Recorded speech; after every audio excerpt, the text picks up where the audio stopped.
Speaker साहब, हज committee में जो करप्शन चल रहा है उसके बारे में मैं आपके सामने जिक्र करना चाह रहा हूं। हज कमेटी के सीईओ का अपॉइंटमेंट का एडवर्टाइजमेंट 3/11/2023 को दिया गया था।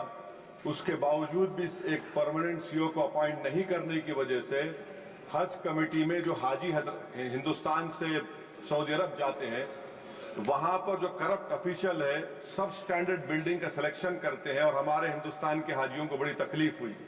सीईओ नहीं रहने की वजह से वहां के ओहदेदारों ने मीना, मुजदलफा, अरफात में कंपनी को जो दिया जाता है हाजियों की खिदमत के लिए उनसे पैसे लिए।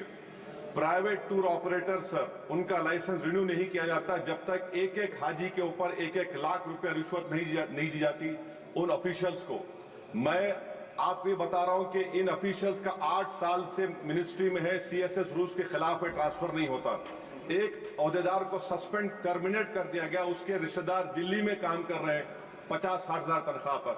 गैर जरूरी तौर पर मुंबई में 35 लोगों को निकाल दिया गया नौकरी से। मेरा आपके जरिए से हुकूमत से मुतालबा है कि सीबीआई के जरिए हज कमेटी करप्शन की इंक्वायरी करवाई जाए, उन तमाम ओहदेदारों को हटाया जाए और आखिर में सर प्राइवेट टूर ऑपरेटर्स के लिए गवर्नमेंट एक सिस्टम बनाए ताकि इन प्राइवेट टूर ऑपरेटर्स को करप्शन से बचाया जाए।